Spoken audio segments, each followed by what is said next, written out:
Assalamualaikum warahmatullahi wabarakatuh.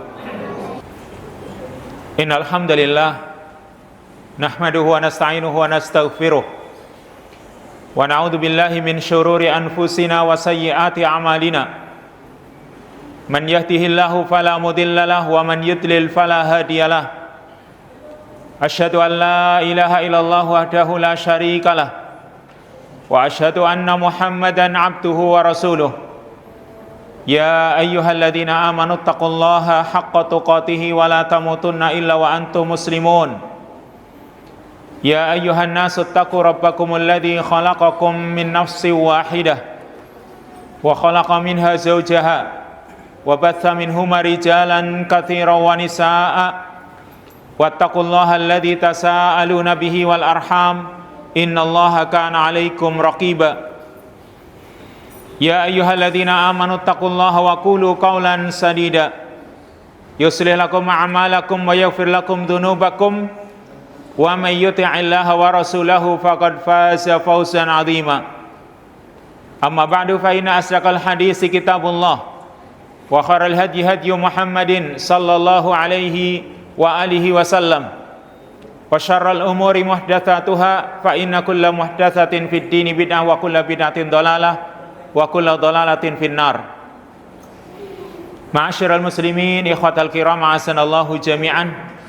Sidang jamaah Jumat yang dimuliakan oleh Allah, tak bosan-bosannya khatib senantiasa berwasiat untuk diri khatib pribadi dan juga untuk jamaah sekalian agar senantiasa bertakwa kepada Allah Subhanahu wa taala dengan sebenar-benar takwa, yaitu dengan menjalankan perintah-perintah Allah sekuat tenaga dan meninggalkan semua larangan-larangan Allah tanpa terkecuali. Karena kita diperintahkan untuk bertakwa kepada Allah dengan sebenar-benarnya. Allah berfirman, ya ayyuhalladzina amanu taqullaha haqqa tuqatih. Hai orang-orang yang beriman, bertakwalah kalian kepada Allah dengan sebenar-benar takwa kepadanya. Sidang jamaah Jumat yang dimuliakan oleh Allah, nikmat yang Allah berikan kepada kita itu sangatlah banyak, yang kalau kita disuruh menghitung-hitung nikmat tersebut, maka kita tidak mampu menghitungnya. Seperti nikmat hidup, nikmat sehat, waktu luang atau kesempatan, dan juga termasuk nikmat hujan itu nikmat dari Allah Subhanahu wa ta'ala yang Allah berikan kepada hambanya, baik yang zahir maupun yang batin, baik yang nampak maupun yang tidak nampak. Allah berfirman, wa asbagha alaikum ni'amahu dhahiratan wa batinah. Dan Allah sempurnakan nikmat-nikmatnya baik yang zahir maupun yang batin. Maka tugas kita sebagai hamba Allah yang telah mendapatkan nikmat yang begitu banyak ialah mensyukuri nikmat-nikmat tersebut. Jangan sampai kita mengkufurinya, jangan sampai kita mengingkarinya. Dan yang namanya syukur banyak definisi para ulama. Salah satunya yang namanya syukur itu adalah dhuhuru asari ni'amil ilahiyyah 'alal 'abdi fi qalbihi imanan wa fi lisanihi hamdan wa sana'an wa fi jawarihi ibadatan wa ta'ah. Yang namanya syukur itu dhuhuru asari ni'amil ilahiyyah 'alal 'abdi, nampaknya pengaruh kenikmatan yang Allah berikan kepada hamba.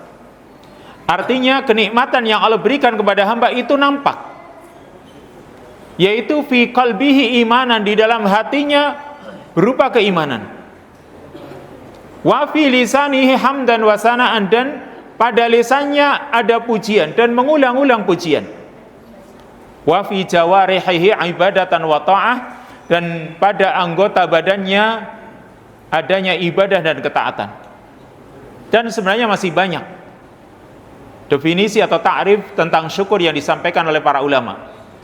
Tapi dari ta'rif ini, dari definisi ini, maka ada 3 rukun yang harus terpenuhi ketika orang dikatakan bersyukur kepada Allah Subhanahu wa ta'ala. Yaitu pertama, dengan hatinya.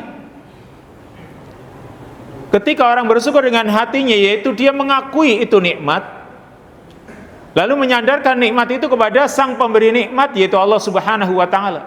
Tidak ada satu nikmat kecuali semua itu datang dari Allah. Allah berfirman, wa ma bikum min ni'matin faminallah. Nikmat apa saja yang ada pada kalian itu faminallah, berasal dari Allah. Maka ini yang pertama, akui itu nikmat dan sandarkan kepada Allah Subhanahu wa taala sebagai sang pemberi nikmat. Rukun yang kedua dengan lisan, yaitu dengan menceritakan nikmat tersebut dan memuji juga sang pemberi nikmat, yaitu Allah Subhanahu wa taala. Karena Allah perintahkan kita supaya kita menceritakan nikmat dengan maksud supaya kita banyak memuji Allah Subhanahu wa taala. Allah berfirman, wa amma bi ni'mati rabbika fahaddis, di dalam surat Ad-Duha. Adapun nikmat Tuhanmu maka ceritakanlah. Dan tentunya tadi maksud menceritakan nikmat supaya disertai dengan pujian-pujian kepada Allah Subhanahu wa taala, bukan maksud untuk menyombongkan diri kita. Dan dengan pujian itu perkara yang sangat disukai oleh Allah Subhanahu wa taala. Dalam hadis Nabi sallallahu alaihi wasallam bersabda, innallaha la yardha 'anil 'abdi an ya'kulal aklata fayahmadahu 'alaiha aw yashraba syarbata fayahmadahu 'alaiha. Sesungguhnya Allah benar-benar ridho terhadap hambanya. Allah ridho kepada hambanya ketika hamba itu memakan, sekali makan, lalu dia memuji atas makanan yang dia makan tersebut. Atau dia meminum, satu kali minum, lalu dia memuji Allah Subhanahu wa ta'ala atas minuman yang dia minum. Allah ridho, Allah menyukainya. Ini yang kedua, dengan lisan. Lalu yang ketiga, rukun yang ketiga, yaitu dengan anggota badan kita. Bagaimana caranya? Yaitu kita menggunakan nikmat yang Allah berikan dengan anggota badan kita untuk beribadah dan untuk mendekatkan diri kita dengan melakukan ketaatan-ketaatan kepadanya. Kalau kita punya ilmu, ya kita amalkan ilmu tersebut, kemudian kita ajarkan kepada yang lain. Atau kalau kita punya harta, ya kita infakkan di jalan Allah Subhanahu wa ta'ala. Atau kalau kita itu sehat, maka gunakan kesehatan ini untuk ketaatan kepada Allah. Itu namanya rukun yang ketiga, yaitu dengan anggota badan kita. Dan tiga rukun ini harus semuanya ada dalam diri manusia supaya dia dikatakan bersyukur kepada Allah Subhanahu wa ta'ala. Maka syukur ini perkara yang diperintahkan oleh Allah. Allah berfirman, fadkuruni adkurkum washkuruli wala takfurun. Ingatlah kalian kepadaku, niscaya aku akan mengingat kalian. Dan juga bersyukurlah kalian kepadaku, serta janganlah kalian kufur. Allah perintahkan kita.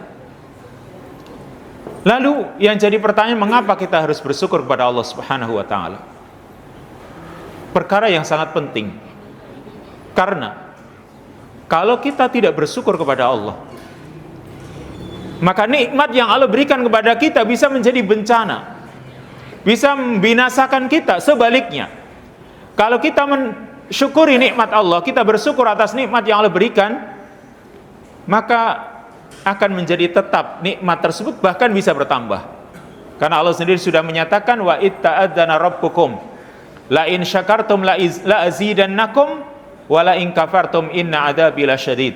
Sungguh, jika kalian bersyukur, niscaya aku akan tambah nikmat untuk kalian. Tetapi sebaliknya, wala in kafartum, jika kalian kufur, tidak mau bersyukur, inna adzabi lasyadid, sesungguhnya adabku benar-benar pedih. Dan Allah Subhanahu wa ta'ala juga memberikan contoh sebuah negeri yang ketika negeri itu kufur, maka Allah Subhanahu wa ta'ala timpakan pada mereka libasal ju'i wal khauf, kelaparan dan ketakutan, yang Allah Subhanahu wa ta'ala sebutkan di dalam surat An-Nahl. Wa daraballahu masalan qaryatan kanat aminatan mutmainnatan ya'tiha rizquha ragada min kulli makan fakafarat bi an'amillah fa'adzaqaha Allah libasal ju'i wal khaufi bima kanu yasna'un. Dan Allah membuat sebuah perumpamaan, yaitu suatu negeri. Yang negeri tersebut tadinya negeri yang aman dan tenang. Ya'tiha rizquha ragadan min kulli makan. Datang ke negeri tersebut rizkinya dari berbagai penjuru, dari berbagai tempat. Tetapi fakafarat bi an'amillah. Penduduk negeri tersebut kafir, mengingkari nikmat-nikmat yang Allah berikan. Fa'adzaqahallahu libasal ju', maka Allah timpakan kepada mereka yaitu kelaparan dan juga ketakutan. Kenapa sampai ditimpakan oleh Allah? Bima kanu yasna'un, karena sebab apa yang mereka perbuat. Ini yang harus kita lakukan sebagai seorang yang mendapatkan nikmat dari Allah Subhanahu wa taala. Lalu di samping kita itu bersyukur, ada perkara-perkara yang lain yang harus kita lakukan menghadapi nikmat-nikmat Allah. Apa itu? Yang pertama, agar kita itu takut dengan yang namanya istidraj. Ketika kita itu mendapatkan harta, lalu ternyata harta itu semakin menjauhkan kita dari ketaatan kepada Allah, atau mungkin kita bermaksiat, ternyata Allah tetap berikan nikmat kepada kita. Ini namanya istidraj, yaitu nikmat yang Allah berikan kepada hamba yang bermaksiat, supaya hamba itu terus menerus dalam maksiatnya, dan suatu saat Allah akan timpakan adab untuknya. Itu namanya istidraj. Maka kita harus takut. Seandainya Allah misalnya mudahkan urusan-urusan kita, harusnya kita ada rasa takut, kita bertaubat kepada Allah, dan semakin mendekatkan diri kita kepada Allah, bukan semakin menjauhkan kita dari Allah. Khawatir itu adalah istidraj. Lalu yang kedua, yaitu kita itu harus berusaha bersikap sederhana, tidak berlebih-lebihan, dan juga tidak terlalu menyepelekan. Artinya kita mengambil jalan tengah dalam mensikapi nikmat Allah Subhanahu wa taala ini. Artinya pertama, kita itu tidak berlebih-lebihan atau tidak bersikap boros ketika diberi nikmat oleh Allah Subhanahu wa taala. Dalam hal apa saja kan Allah perintahkan, wa kulu washrabu wa la tusrifu innahu la yuhibbul musrifin. Makanlah dan minumlah, tapi jangan kalian itu berlebih-lebihan, karena Allah itu enggak menyukai orang-orang yang berlebih-lebihan. Juga di ayat yang lain surat Al-Isra Allah berfirman, wa la tubadzir tabdzira innal mubadzirina kanu ikhwanas syayatin. Jangan kalian itu menghambur-hamburkan harta kalian, karena orang-orang yang menghambur-hamburkan harta adalah ikhwanas syayatin, temannya setan.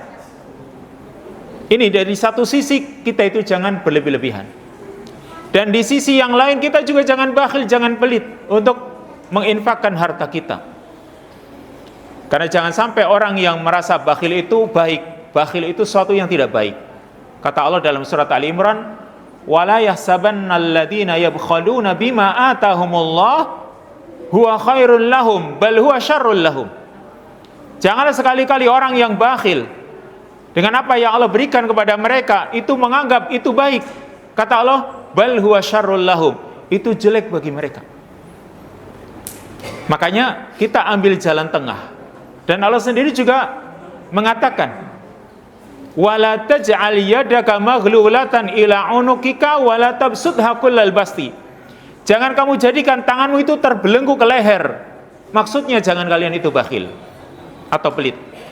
Wala tabsudha kullal basti, dan jangan membentangkannya dengan seluas-luasnya. Artinya terlalu berlebihan dalam menginfakkan hartanya. Ambil jalan tengah. Ini yang kedua, kita itu bersikap sederhana. Kemudian juga kita berusaha menginfakkannya di jalan Allah Subhanahu wa taala.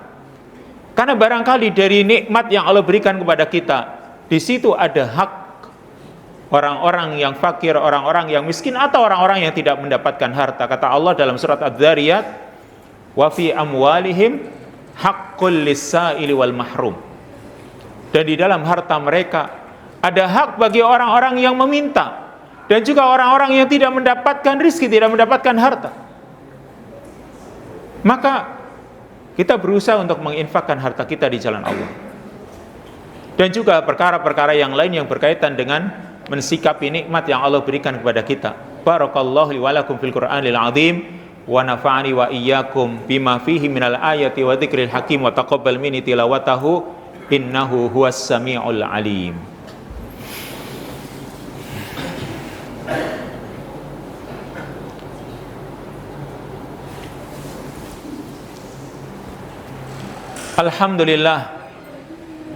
Alhamdulillahi wa kafa wassalatu wassalamu ala nabiyyihil mustafa wa rasulihil mujtaba wa ala alihi wa ashabihi wa man bihudahu muhtada. Ikhwatal iman asallallahu jami'an. Sidang jamaah Jumat yang dimuliakan oleh Allah, sekali lagi menegaskan tentang masalah menghadapi nikmat. Kalau orang itu menghadapi nikmat dengan dia mengingkari nikmat atau melakukan berbagai macam dosa atau melakukan kedzaliman atau tidak menginfakkannya di jalan Allah Subhanahu wa taala, maka itu menjadikan nikmat itu bisa berubah menjadi kebinasan atau bencana. Tapi sebaliknya, ketika orang menghadapi nikmat dengan cara dia mensyukuri nikmat tersebut, dia juga bersikap sederhana dalam menghadapi nikmat. Dia infakkan juga di jalan Allah Subhanahu wa taala.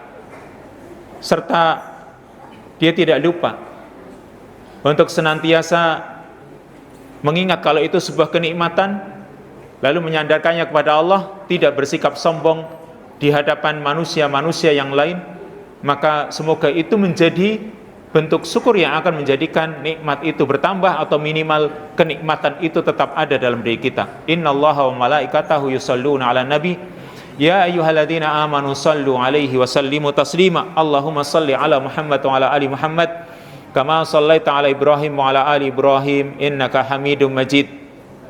Rabbana dhalamna anfusana wa illam taghfir lana wa tarhamna lanakunanna minal khasirin. Allahumma aslih lana dinana alladhi huwa ismatu amrina wa aslih lana dunyana allati fiha ma'ashuna wa aslih lana akhiratana allati ilaiha ma'aduna waj'alil hayata ziyadatan lana fi kulli khair waj'alil mauta rahatan lana min kulli syarr. Rabbana la tu'akhidna in nasina wa akhtana Rabbana wa la tahmil alaina isran kama hamaltahu ala alladhina min qablina Rabbana wa la tuhammilna ma la taqata lana bih wa'fu 'anna waghfir lana warhamna anta maulana fansurna 'alal qaumil kafirin. Rabbana atina fid dunya hasanah wa fil akhirati hasanah wa qina adzabannar walhamdulillahirabbil alamin.